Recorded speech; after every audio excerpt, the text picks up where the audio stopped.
Hello everyone, I am Overhaul, and today we are reviewing My Hero Academia chapter 233. And I am beginning to think that there is another reason why Hirokoshi decided to make this arc. I mean, not confirmed, but I am beginning to question something. I'll get that later, but let's begin with this chapter. Now, the first thing we see in this chapter is Twice basically treating to Toga as best as he could. I mean, remember, he has broken arms and there are only a couple of Twice clones next to him, and Toga is kinda dying, to say the least. Like, seriously, you people, Toga is dying. And Twice is going to take measurements of her so he could have a blood transfusion to save Toga. Now, the reason why he's taking measurements of her right now is because he said that Toga never let him take measurements of her. Basically, he says the reason why is because you're a girl and understandable why you wouldn't want it.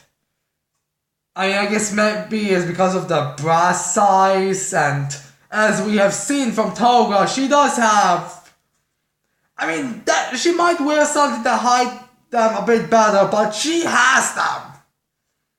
And then there's the whole issue of how the underneath her skirts is, because it's a bit different than pants or something, but yeah. He says that he's taking measurements of her so he could, do the blood transfusion. There's some Twice clones in the background saying like, I should be on taking measurements of her, I should be, go collect that.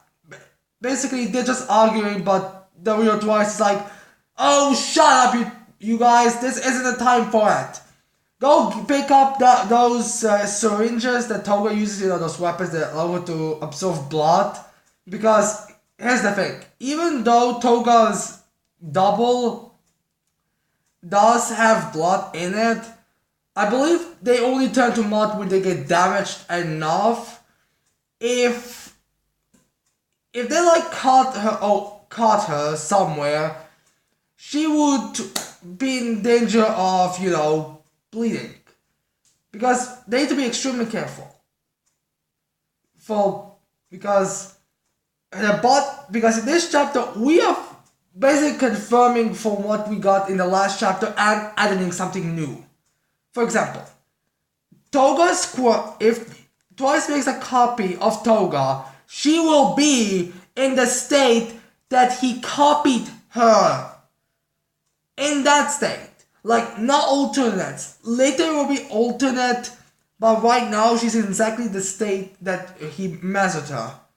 And since he measured her when she was in a bleedy, dying state, well, that's the state that she is. Like, not joking. She's so dying that when that copy of Toga came, the other was just, basically, it's that. So, she's not in a good state. So if, let's say, they would cut some part of that copy Toga, the blood would most likely... the copy would most likely destroy, like become mud. I mean, Toga already, I don't believe, had big amount of stamina or strength or whatever. And now imagine the copy being even weaker because it was copied from a weaker version of Toga.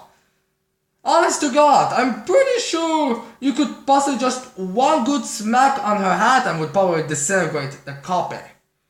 So basically they took those syringes that Toga has, pinked them into Toga to take the blood to do the blood transfusion.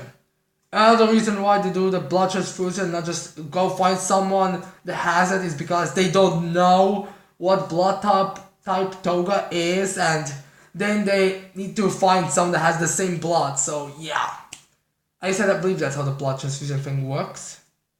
It probably does. Also, another caveat, also explains that the whole thing with the last chapter with Kompreska with Kompreska's copy not knowing that Twice got over his trauma and copied him. Pitham is explained to be because he didn't run into Kompreska, so that Twice clone doesn't know that Kompreska is already aware of it.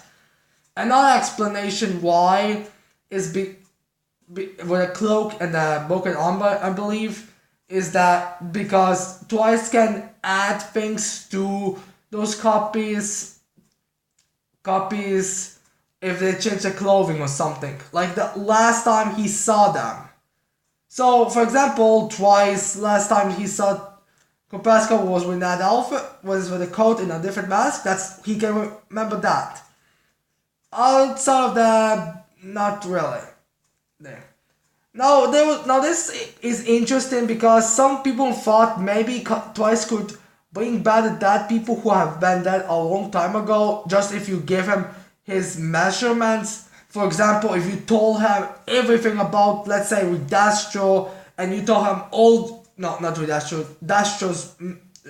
Dastro, and you would give him all the measurements that Dastro had, or the last measurements that he had before he died, he would possibly be able to, but it doesn't seem to be that kind of a thing. It seems to be more implied that he needs to literally be the one person doing that, instead of just getting some random numbers from the table, from a computer or something. So yeah. Now we cut to a scene with, now there's a funny little joke in which Toy's like, oh my god, you're so being, don't worry, I'm sure Dobby can introduce you to a great plastic surgeon, which is kind of true and fun in a way. I mean, how the hell did if Dobby is stored to the Roki, then how did he get all fixed after the whole thing that happened to him? Not even his story, just who the hell, Dobby must have met someone to fix him. Well, to fix his skin and stuff. But yeah, that's kind of a funny joke. Maybe it will be brought up later, maybe Dobby will be like, say Dobby, do you know that plastic surgeon that you had? Would you mind taking us to him or something like? Maybe it will be played later, but it's mostly just a joke for now. Now, in the meantime, that Skeptic, yeah, that's his real name, is running towards him, and he uses his quirk puppet or whatever it's called to make a copy of those gorilla dudes. You know those gorilla dudes that will use his chair and to hold a computer? Those guys are running with, a bunch of them are running with them.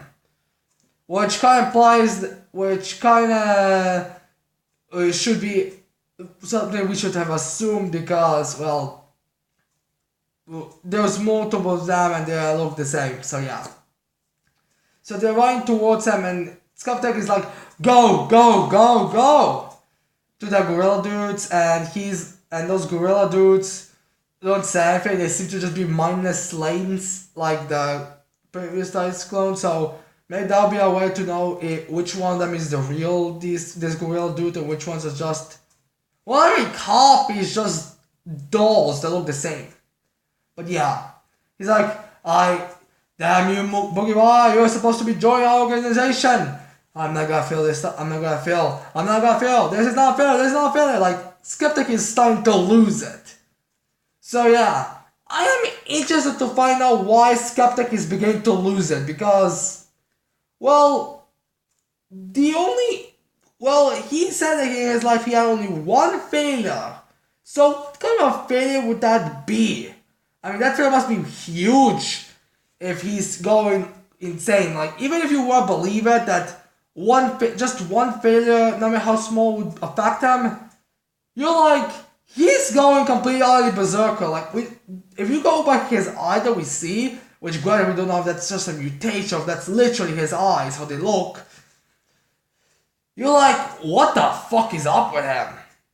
But yeah, they're going there and they decide to face themselves. And now we cut to Spinner and him facing the, what's the name of that guy? Kaku Hanabata, yeah, that politician, basically.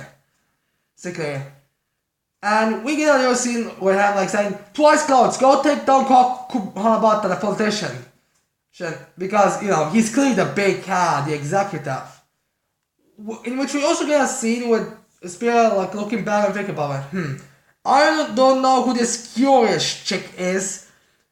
A reference to Curious, who's been killed. Which is kind of funny that all the translations I read always just say she was defeated. I guess it's a fair assumption that League of Legends would kill them, but honestly to God, I guess only Buck was the only one with intent to capture him. But yeah. Anyways, they go there. Those twice copies try to take them down with Spinner as well pursuing and attacking them. So yeah. And then Habata like puts out his equipment that he has and he puts it on because his wristwatch can turn into a mask that amplifies his quirk. And we find out in this chapter that his quirk is called Riot. Or is it something else? Or maybe I just pronounced it wrong. No. Basically, his quirk is like when he speaks and if those people are devoted to him, he can make them stronger and better and more devoted. Basically like Cheer no Me from Battle Batty from One Piece. I kinda expected this, honestly it was kinda apparent. I mean I don't know exactly in which chapter they started that, but I'm pretty sure everyone was placing their bets on something like that to be his quirk. Or special ability. But yeah. So he's going there. Spinner goes to fight, and after the speech makes his people work for him more aggressive and more wanting to fight Spinner. We finally get a revelation of Spinner's quirk, and that's Gecko. Now, the only thing that we know about his quirk, Gecko, for now, is besides the fact that we finally know what how much into how much mutation does he have, which seems to be all at. Like, he's not just a guy that has a quirk, muted lizard type quirk that just happens, that has nothing to do with his actual ability. No, it's literally like he's Gecko and he's a lizard, so yeah. So this Kaku Hanabata guy says, pretty much the only ability that quirk of yours can do is allowing you to climb walls. So yeah, pretty boring ability. Well, that really depends how boring it is in terms of, you know, if it's only climbing walls or are there any other abilities. Now, from what I was able to hear, I mean maybe there's something more, but consider the fact no one hasn't mentioned anything about those lizards having any special ability, except for going tails and using the tails as balancing acts, which we haven't seen Spinner having a tail. I mean, maybe he's having a hidden, but the way from all the ways he was animated and drawn, it seems to be very apparent that he doesn't have a tail, he doesn't even have it tucked somewhere. Although his pants are extremely baggy, but yeah, probably not, he doesn't have a tail. Unless if he can automatically grow a tail like Tyrion from Ruby, who every time we saw him he didn't have a tail, but then when he decided to use it he like came out nowhere.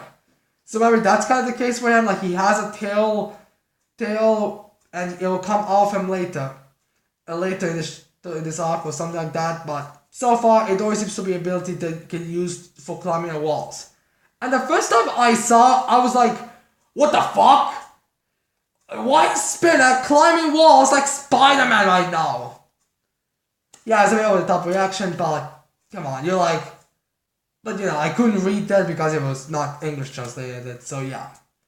So, Kawarabata basically insults Spinner, call him, oh, what a pathetic quirk, like, this quirk is so low class, you can't do anything with it. And while he's saying that about I believe two members of the Quirk Liberation Armies, two no names. One that seems to be a female that has the ability to like make a hole in a building, and another guy that's like fat, chubby, wearing a tracksuit, bald, jumps at Spinner. He uses as his like he can like send spikes off his body, and it's painful for Spinner. I'll get that to a bit later. And Spinner like falls down. Like kicks the guy in the face, I believe, first, then falls down. Now, this could kind of show us if he does have a regenerated capability, because, well, if he like regenerates his limbs, if he like regenerates those from those spikes he had, quickly he would kind of confirm that he does have a regeneration, but maybe it's so unnoticeable or something. Also, one of the Twice guys is like, Spinner! Because, they all want. I mean, the major objection is to save Giron and Toga for that instant, but they don't want to see any one of them, of the League of Villains, hurt in any ways. Like, I'm pretty sure that when they were spot, maybe Twice didn't scream to them, maybe they all said, alright, we need to save Giron and everyone else. If any of the League of Villains, those who are the closest, help them. I feel like it was something like that. How I believe it was like kind of mentioned, but in previous chapter to Compasco or Toma or someone. So yeah. So yes. Then Spinner goes and we get a little bit more of the Spinner backstory. I'm assuming the Spinner's backstory will be probably like not really anything too special. It will just be a shitty life. So we're not going to get a full like entire giant amount of the backstory, like Toga and Tomoa and Twice and possibly Dabe. It depends if he really is Todoroki, which I feel like should be confirmed. So yeah, we find out that Spinner's life, besides being bullied, it also made him like extremely not like wishing to be anything, like just stay in a room, like leave everything, just go over and just play the video games. Which is kind of reference because he was said that he drives so well, even though he just played Grand Theft Auto 5, which I just found funny. Like Kompreska, he seems to be like in his 40s or something, considering how old he speak to Toga in the Yakuza arc, which we're going to get which will start in 12th of October. I'm hyped. It's far too long if you ask me, but I cannot wait for it. Because the way he speaks to her was that he's very old, but for some reason he didn't. But if for some reason he didn't drive, it was Spinner, someone who just drove by game. Like, I would like to know how that happened. Like, hey, which one, can any of you drive? And Spinner's like, I can. You can? Aren't you like in your 20s or something? Yes, but I have bad driving skills. I just find it funny. But yeah.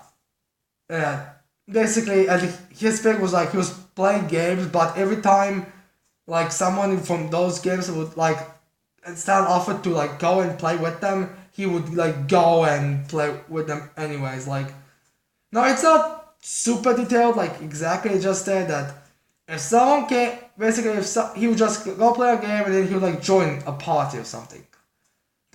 I mean it doesn't. Maybe we'll get into the battle chapters, like those chapters in One Piece in Annie's Lobby arc when the Straw Hats had those chapters that focused purely on Straw Hats fighting the CP9 members, like Frankie versus Fukuro, Chopper versus Kamadia, Nami versus Khalifa, like that. That seems to kind of be what these chapters are setting up. Maybe we're gonna get more of an explanation, like they were just that, basically he did nothing but follow. And that politician, or Kaku, or whatever the fuck, he was like, I can't imagine someone with such a weak quirk to be able to accomplish anything. And Spinner's like, don't think I don't know that. I know that the best. And then we have like a very character-defining moment with Spinner when he's like, was basically uninspired. I didn't have any goal, anything. But then I met him. Then I saw Stein on TV and it inspired me. It made me want to do this for him. I mean, he know, and he like got the whole thing that he did with the outfit and the weapon and all that, and he like got there. And then that moment with Tomoe told him his future, like I will destroy everything, and Spinner was like, "Oh, that future where he gets to destroy everything. Well, I will work for that future as well." Like some people thought that maybe he was going to consider swapping sides, but in this chapter, it kind of confirms that even if he would wanna switch sides, the Liberation Army would not have him join because it's very apparent from the way how there's a Koku Hanabata speaks to him. It's very like demeaning, like what a pathetic and weak quirk. You're so low class, which gives us more of an idea into how they want their hierarchy going by power. And if you want to get higher class, you're going to have to make your quirk back stronger. But it doesn't see the quirk. Which, wouldn't it be funny if the way Hanabata dies is like in a way that climbing walls would seem like the only way to win? Like, I don't know, like he's dangling from a building or something. And he's like, and Spirit will be like up on the top of that and be like, wow, how tragic, you're climbing you are in a place that you will fall to your death, and the only way you could rescue yourself if you could climb, but unfortunately the way you can't climb this. How sad.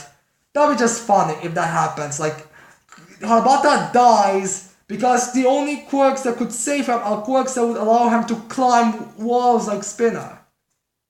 But yeah. No, Spinner actually says something interesting that Hanabata is like kind of demeaning or being kind of ashamed of. Right after the whole thing with the building crumbling down happens, which happened in the last chapter with Tomoe and all that. So this is giving us kind of a time frame. Like this whole Skepta going to church to Wise and Hanabata thing happens. This happens before and after.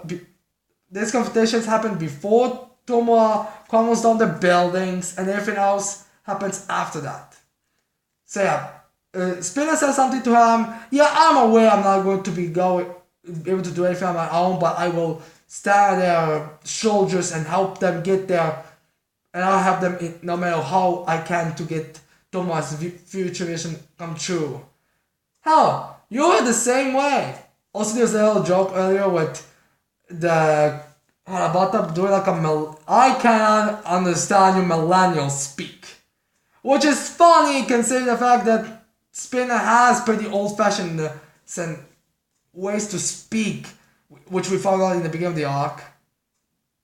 But yeah, which I'm kind of confused. Like he's an older guy who can't speak millennial, yet Spinner is a guy who speaks old-fashioned as well, and yeah. Anyways, maybe millennial speak. Maybe that's easier for Spinner to learn because he was on video games, so that's something. And Spinner's like, we are both low class. We are the same, dude. Which Hanabata is like, are you implying that you and I are in the same class? Which is kinda true if we're all being honest. Like, Spinner's quirk only allows him to climb walls. Well, it's more of a, depending on how many abilities that those geckos have. Like, some people might, like, it could be like Tsuyo's quirk, which I believe is just a frog quirk, which gives you the ability of every frog. Although Spinner's quirk is a bit more specific to what type of a frog, to what type of a lizard, not a frog. But maybe he'll be granted some other abilities of lizards. I don't really know what they are, but maybe he'll unlock one of those other lizard abilities. Hell, maybe the whole Gecko, reason why they named him Gecko was because his main ability was climbing walls and he kind of looked like a Gecko in coloring or something. I don't know really. Honestly to God, I am curious, how do you determine mutation type quirk that's based on a lizard, do you like, if you can tell which lizard type, you just name it that lizard specific group, or do you like, but if it's too ambiguous, you just say in general? I don't know really. Like, I really wish this arc or some other arc would explain this at some point. But yeah, back to the whole the same class. Spirit's quirk doesn't really grant him too much, but it still grants him something. Well, Hanabata's quirk also doesn't grant himself too much, it grants his supporters. Like, Hanabata and politicians in general, considering that he's a politician, rely on others to do stuff. Like, he may think of Spinner as low class because of his quirk, but technically Hanabata's quirk could also be considered low class because it constantly relies on others. I mean, Hanabata's quirk is more the type of a quirk you would see a bunch of, like, you know, in video games where you had those, like, those little nuisances, like, they grant people something to make them better and stronger, and they're like your target, but they're really weak and basically not barely a threat. It's just the fact that they make everything else, make your opponents like hard to defeat. Like, let's look at Skylanders. Those chumpy pods, if I remember exactly, they can't really fight back. They're basically just peeling chumpies out of them. But if you like fight them and fight them and fight them and fight them, the chumpies will overwhelm you. But so you take down the chumpy spot. So that's basically what Hanabata is. He's equipped to chumpy pods because because it's very likely he has no combat abilities whatsoever. Like, even Curious has more because her can at least damage people, and Scatter can make himself an army, and he might be something over combat. But this guy probably nothing. But yeah, now we cut back to the crumbling building.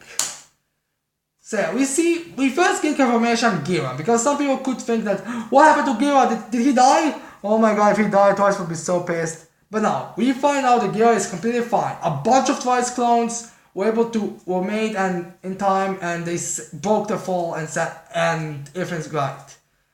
Now Gira is like, oh, we are alive. We survived. Which I'm wondering if he was referring to that Twice clone that the first one that came to him and make the first ones to make the cushion, that he survived because, or maybe it's just a translation error, like saying, oh, I'm alive, I survived. Because again, he knows Twice's quirk, and even though he cares about Twice, he's not going to like shed a tear every time his clone dies. But yeah, Twice helps Gira get away. So if he's gonna meet up back to with Twice, and hell, maybe this will happen. Like, maybe Skeptic will hold the real Boogiva, the Entourage, and then Gira will like grab a gun or something from a person and like kill him. Like saying, this is what happens. This is what happens when you mess with me. So yeah, maybe something like that will happen. I don't know exactly. But yeah, we go back to the fight between Tomura and we dash to it. Oh, I'm excited. So yeah, Tomura is like a bit kind of like, you know how Bakugo kind of has those where he speaks kind of like belittling them, kind of insulting them, which Tomura must also kind of doing that. I believe his is a little less. I think it's more because the translations that I read make them sound a bit more like just like telling the obvious. Because the thing is, he's like, yo, that Noir, because he can't remember his name. Like, he literally in the last chapter, he only remembered that this guy works for that company. So, how much soldiers did you say you had? Like 110,000 soldiers? Did you really think that we would not be able to win? Did you really believing that that number of soldiers could defeat us? I mean, did you really think? Kind of like bring up logic. kind of like saying, yeah, you may have the numbers, but we have quality. Like, your most quality soldier in combat are probably the pro heroes, who in your plan, you can't even use them, and that Apocrypha fellow, which, let's be honest, so, which he doesn't reference them, but he does, like, say, but let's be honest ourselves, those are, like, basically the only quality soldiers, like, even the other ones that just had the quirks that were useful, like, that's literally the only reason they were a threat. But yeah, and he like starts to, and Doma starts to destroy stuff using his decay quirk, which also ends up destroying his boots. In which when Giran and Twice Copy are like running away, he's like everything he's destroying, even the things he isn't touching. So yeah, it's a big destruction force. Kinda, I feel like at this point it could just be like Conqueror's hockey, like it's not even going for the person it's attacking, just it's like it just goes by a certain wavelength. Hell, after this chapter, I was a little bit thinking about what will happen in the future. I was thinking, imagine like Tomo, like just his sheer presence of terror would start having people scared Tomo. Would have people be scared of Tomo, like. But it's probably not going to happen. But that would be cool, like the sheer presence of Tomo being like terrifying people, like staying in the staying arc. But yeah. But unfortunately, that Norad Company guy jumps out of the way, and he like makes a big wave to like set Tomo back, and yeah. Now I don't know exactly what happened, but Tomo's one of his those fake hands of a family member, we don't know who. Like maybe when we get the next chapter or whatever, which by the way, unfortunate news, My Academia is on break next week. Well, at least I believe that. I mean, there was one time I thought it was on break, but then it turned out to be, I think, well, I'll celebrate if it's not on break, but I believe it is on break. Like, one of their arms gets destroyed over his family, and his, like, hand, like, I believe this entire part of his hand is, like, destroyed. No, I think it was his left hand, I believe, remember? Nah. Like, one of his arms, like, gets completely destroyed. And we find out what Ridashi's quirk is. And that quirk is called, I believe, stress. So basically, you know how you would, when you're stressed, you would be losing hair? Which is something he actually makes a joke about. Like, do you understand how much stress I'm holding in myself with no wonder I'm losing my hair.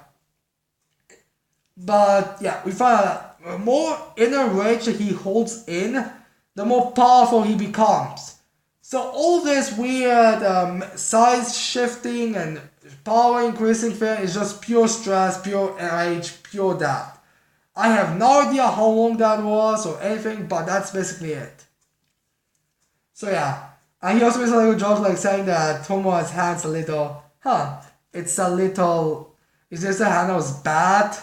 And I'm like, and it's at this point when I realized the Liquor Village sure are getting their asses bloody. There, aren't they? Because think about this. Literally at the beginning of the arc, when it came to the fighting thing, Togo is on deathbed from that still, and she's still in fact. Twice gets both his arms broken. Giran is beat up. Like, I think the first 3 chapters, Giran gets beaten up.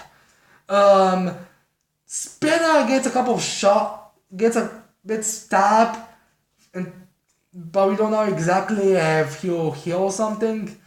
Tomo loses almost his entire hand, basically, which some people are implying if Tomo is now losing his quirk even, because, his quirk kind of relies on him touching everything with his 5 fingers. Although consider the fact that it just seems to be now spreading one hand's already what he needs. But maybe Ujiko could heal that, could find a way to heal it something, I don't know. But yeah. Tomo loses almost half of his entire hand, And Darby is fighting Apocrypha, a guy who seems to have a limitless amount of eyes, and he's a guy who his literal flesh is burning every time he overuses his flames. I mean, I mean, maybe I know they're just fighting for a couple of minutes now, and how it wasn't even that big of a chapter since the fight they started, but his flesh is literally burning as he's fighting a guy who doesn't seem to have any on himself drawbacks from using his quirk. Like, the League of Villains are like bloody as fuck. Like, I mean, after this arc, they will need like a good break. Like, oh my god, I'm in so much pain. I mean, Jesus Christ! You might as well have them going to a torture chamber or something. Now, yeah, like I mentioned at the beginning of the chapter, like, I'm beginning to feel like one thing that Hikoshi kind of wanted to do it was because, Class 1A are going to get extremely hurt, but I feel like, I can't really make too much of them getting severely damaged. Because if you really think about it, when it comes to Class 1A being confrontation that should end up as bloody corpses as how League of Legends are right now, not that many of them really get like that. Like, in the first arc they fight the League of Villains, I believe, like, the worst that comes to it is that Electric Villain was holding in the Kaminari as a way to protect, for Momo and Joe to surrender, which we don't know what he would do with them. I mean, we don't know if he would kill them by electricity. I mean, we don't know if he was that powerful, if he would choke the two, we don't know.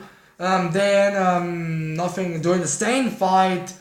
I mean, Leader's arms was fixable, and Izuku's legs were a bit hurt.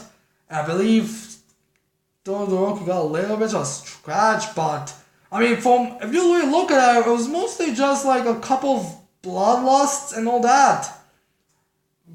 But still, like, and the Kokyo and training camp arc, I mean, Doku looked up racked and had to be healed, and honestly, it's kind of better if he is more hurt than any of them League of Villains, but I would argue, considering how close to death Toga is, I would say Toga wins.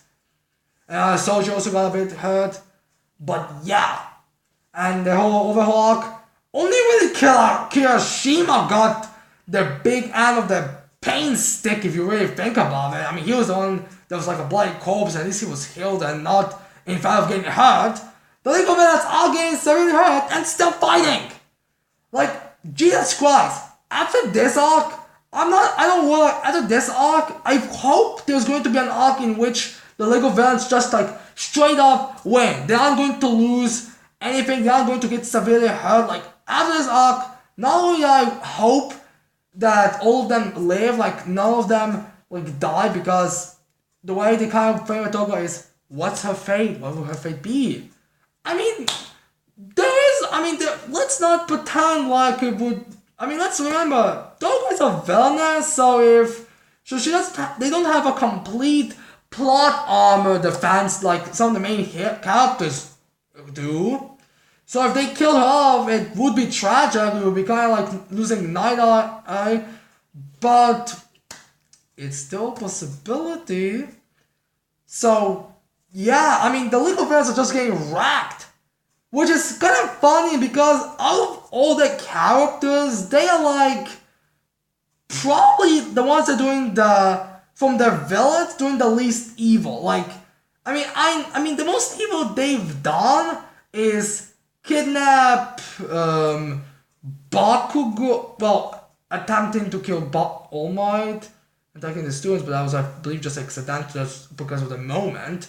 Then almost caused a bit of a chaos. I don't believe anyone died really. Maybe one of the pro heroes in the meta died, which those were normals. Like, the most evil characters from the League of Villains are like All For One and Ujiko, and aside from the whole punch that he got from All for One is pretty fine. I mean, right now he's most likely laughing himself.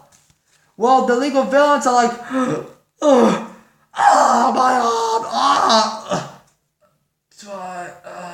like dying, like literally dying, like Jesus Christ, they're like dying. So yeah, the League of Villains are in like a lot of pain. Like you might, I mean seriously, they need a break. Like after this, I seriously hope that Ujiko has some kind of a quirk that can like completely heal them or some way that they will be, able to like stand, because my god, they're like gruesome. But anyways, the final part of the chapters, I believe the final page actually, we have that hero slide and go, and we find out where he is. I thought that he was somewhere in the field, like waiting in case if he's cold. Because I thought every other hero was like doing the whole, no, you can't enter. But no, he's actually doing that as well. He's like, so yeah, crazy villain and blah, we'll deal with that. So yeah, which, wouldn't kind of be showing, wouldn't that kind of be a contradiction? I mean, they're supposed to show the brave citizens of the town fighting. And yet, all the heroes of that town, or of that, are all just saying, no. None of them like show up, like, that would be a bit suspicious, but I guess something you can explain in the media or something. Maybe it will be some kind of the heroes were so irresponsible. They were keeping the people that were not going on, but they didn't do anything with the ones that were, but didn't even try to take down the League of Villains. But yeah. Anyways, and Saigo is, I don't believe it's an inner monologue or he's telling the people why to go away, but his message is like, they even destroyed the big monument. And why he says that, it's time to get an earthquake. Oh yeah, Gigantomachia is coming. And the Liberation Army is in big trouble and the League of Villains can finally catch a break. Well, I assume that's Gigantomachia because that's the first thing you would think of. I mean, maybe it's Darby and Getan or Apocrypha having such a fight that they actually are starting to shake the ground itself. Or maybe there's some other third party that they have no idea of who it is or what it is. I mean, maybe it's one of these allies of All For One that finally coming out of the shadows. But yeah, it's an earthquake. It's most likely from Gigantomachia, but considering how they're kind of trying to frame it a bit mysterious, like. I mean, maybe it's a translation error, but I don't believe Gigantomachia can be mistranslated in any other way. Then Gigantomachia is here. But yeah, this chapter is hyped and I can't wait. And we get to reveal 3 quirks. We get the final we finally get all the final battles between the League of Villains and Liberation Army. Oh, by the way, Mr. Kubeska, I don't know where he is but I hope that he starts to fix everything. Like maybe he'll be the one that will recover the League of Villains after their bloody masses and fights and leave. But yeah, we get the final battles. We are getting it. I cannot wait. And unfortunately, next week is break, which means I have to wait even more. You know what? Let's just hope we don't get something else. We don't cut to something else for half the chapter, like Hawk's whole thing. But let's hope that we just get the League of Villains doing stuff and everything else afterwards, because I really want to just get to the final battles. I'm extremely excited. But yes, anyways, I hope you liked this video. I hope you're gonna leave a like and subscribe to my channel for more videos in the future. And that's it. I cannot wait to see all of you people next time. Bye.